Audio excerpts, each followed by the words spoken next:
Good morning. It's Tuesday, October 28th, 2014. I'm Steve Miller, and this is the Asia Brief. Late Monday, South Korean prosecutors called for the death penalty in the trial against Lee Jun-suk, the captain of the ill-fated Sewol ferry that sunk in April, killing more than 300, many of whom were high school students. They cited his negligence and failure to rescue passengers as grounds. Prosecutors also requested life sentences for 3 other key crew members, also on trial for the same charge.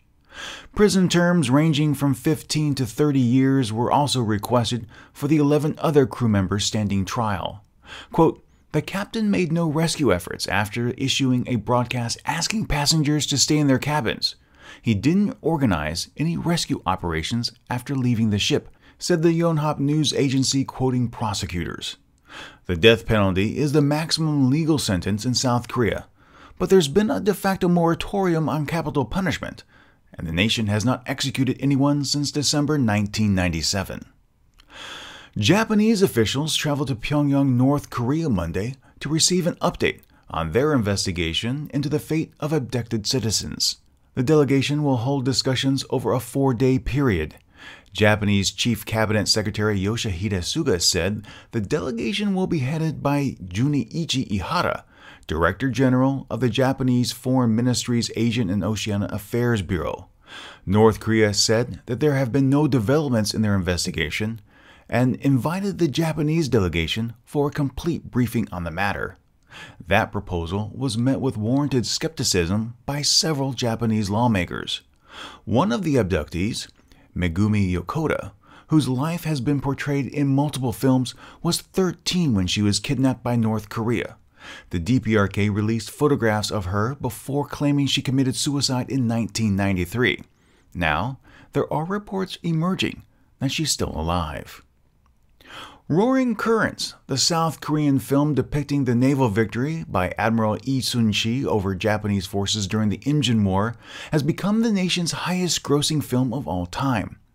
Much of its popularity stems from tugging on the heartstrings of national pride and the lingering animosity towards the Japanese occupation. A new film seeks to follow in its footsteps, touching on a more controversial subject: the women used as sex slaves during World War II. Spirit's Homecoming stars veteran actress Son Suk and a cast of Korean, Japanese, and Japanese actors. It began filming last week, and the project has been stalled for over a decade, but moved forward once Son agreed to star. Most of the actors and crew are participating without a salary. Chinese and Japanese officials are set to meet this week for informal discussions on preventing territorial disputes erupting into armed conflict. Japan's Sasakawa Peace Federation, which has been involved in such talks over previous years, is hosting the forum amid fears of an armed conflict near the disputed islands Japan controls. There will be 2 days of talks in the Chinese capital, followed by 2 more meetings that will be held in either Japan or China in the coming months. A report is expected early next year, according to the foundation.